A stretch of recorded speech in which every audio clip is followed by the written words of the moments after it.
What's up? Welcome back to our daily devotional series. We are on day number 18.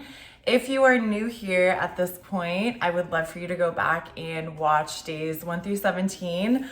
But if you are just joining us, you can follow along with this devotional on my Instagram. I have the link below. I post the daily devotional every single day, and then we talk about it in the video every day.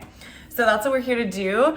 Today we are still on our purpose section, which I have been loving. We have a couple more days of purpose before we move into our next category, which I'm also really excited about, but you'll have to wait until day 21. So we got 3 more days and then we'll move on to our next section. So today we're on purpose. Today's title, it says authorized to impact. And the verse says, they were completely amazed at his teaching because he was teaching them as one having God-given authority and not as the scribes.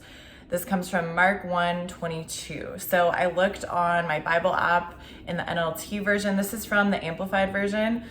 And the NLT version was a little bit similar. It just said that it was Jesus speaking to a crowd, and he was obviously like spreading the message, telling stories, telling parables. And it says that he was speaking differently than anything that the people had ever heard before. Like, he spoke with such confidence and authority, unlike a lot of the religious leaders at the time who would kind of speak in like these quotes and these more like facts, and they would try to just like memorize certain scriptures.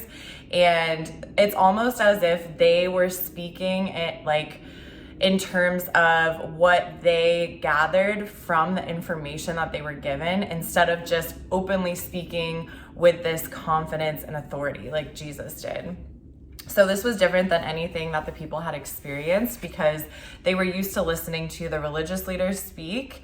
And it's just really cool to hear that, because I think we can apply this to our own lives. Like, there are a lot of really great pastors out there and a lot of really great speakers, but there are also some who seem like they're almost just kind of spitting out facts from the Bible, spitting out like verses and stories, and kind of using it as a means of like giving themselves this sort of authority because they are speaking it, instead of just walking in the authority that God has given them.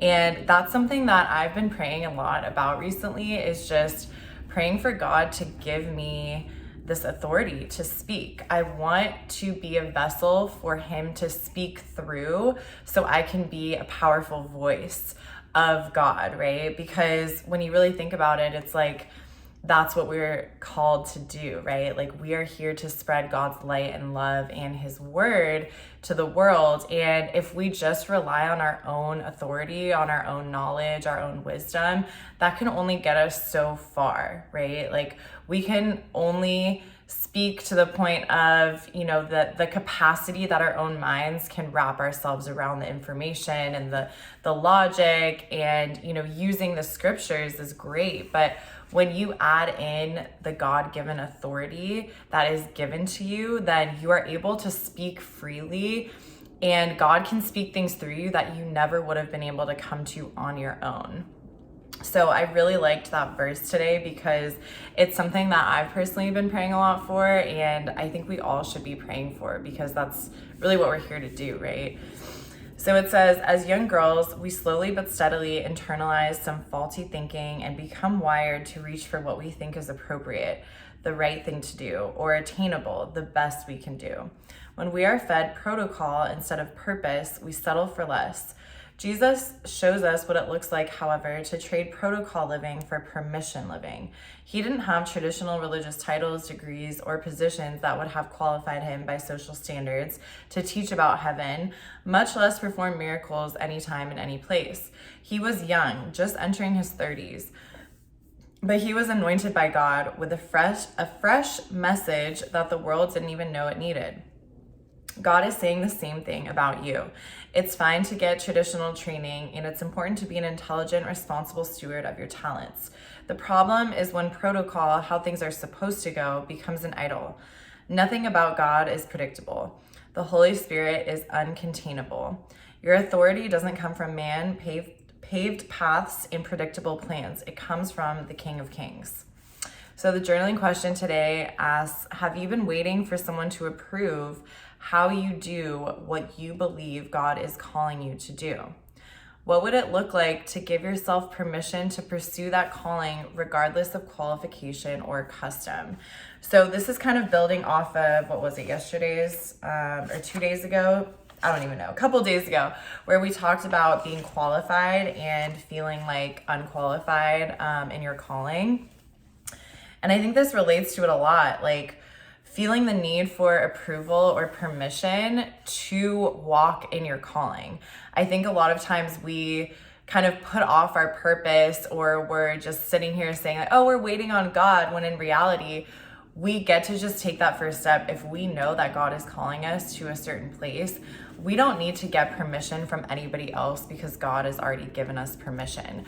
I know for me, I feel that I've kind of been in a place recently, this is what I journaled about today, where I definitely have been seeking permission, but it's not in terms of like, I feel I need permission from people. It's more so, I feel that God is calling me into a certain place, but I'm still a little bit unsure if that's my voice or God's voice. And I kind of want that confirmation through a person, because that's how God works sometimes, is he'll speak to us through different people, or he may confirm something that maybe we thought we heard from him through somebody else, right? And that just makes it more real. So I know for me, that's kind of where I've been, where I'm seeking out this permission from like a person, but knowing that it's from God. So I think that we can seek out permission a lot of times from people because we want to feel accepted. We want to feel like we're going to be accepted for what we're doing in the world, and it's going to be received well by the world. And we don't want to be rejected. We don't want to be judged. We don't want to be condemned. Like, we don't want all of this negativity coming our way. And we're afraid, right? We're afraid to walk in this calling because most of the time when God calls us, it's to do something big and bold, and that goes against the grain, right? It's not going to go along with what most of the world is wanting to hear, or what most of the world is kind of like buying into, right? Like, God challenges us to challenge the narrative, to go against the grain, to do something different, because that's how he works, right? He doesn't go along with the world because he's not of the world. So when we choose to walk in the calling that God has given us, a lot of times it's going to feel really scary. And so a lot of times we can be held back by fear, and we can just kind of sit here and be like, okay, well, I'm just going to wait for permission to actually step into this, right? I'm going to wait for somebody to tell me that this is okay, that this is acceptable, when in reality, God is calling us to just step out in faith and take that first step. And he's the one giving us permission, and that's all that we need. I wanted to point out something within this devotional. It was talking about traditional training and how Jesus didn't have these traditional religious titles, degrees, or positions that would have qualified him by the world's standards. And I think this is something really great to point out, because in today's world, we can get really caught up in chasing certifications or degrees or all of these different titles, right? Or qualifications. We want to be seen as somebody who is qualified based on the schooling, the degree, the certifications that we've gotten, the training we've gotten, right? So we can chase after all of these things. But in reality, like, those things are definitely helpful. Don't get me wrong. Like, I have, a few different certifications that are great, and I feel more confident because of them. But there's nothing that compares to the qualification that God gives you.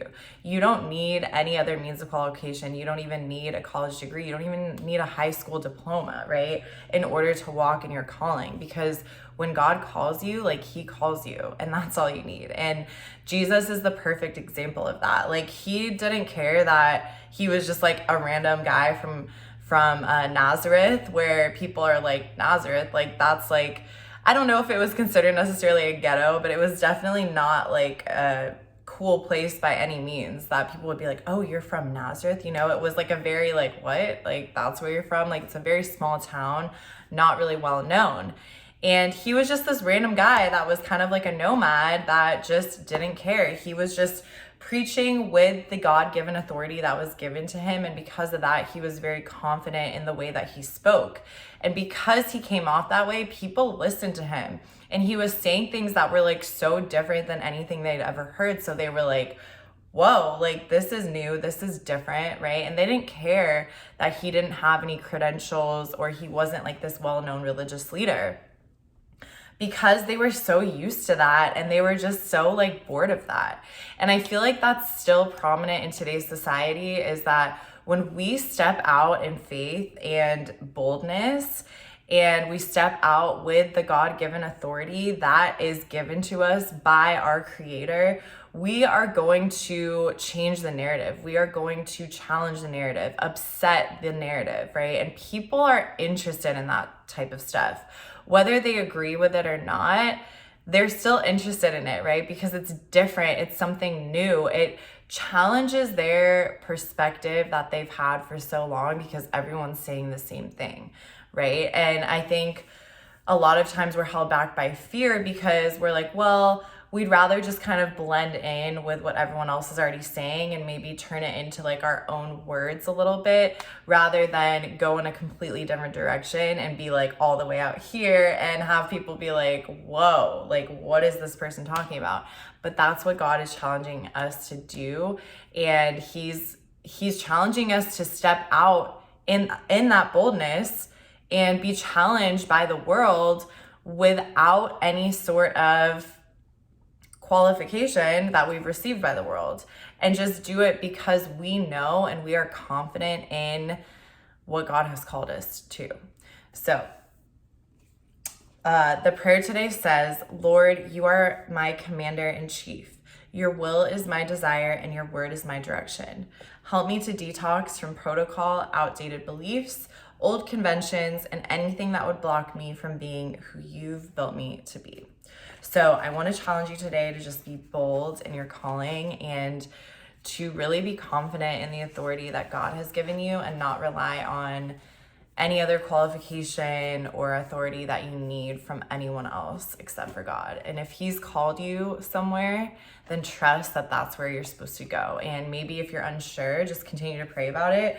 I know for me, I'm definitely in that position. So I'm with you. Just continue to pray and maybe ask him to speak through somebody to give you permission to step into that calling. That's kind of where I'm at too. So I hope you have a magical day. It's a beautiful sunny day out here. I'm about to go get this workout in, and I will see you tomorrow for day 19. Bye.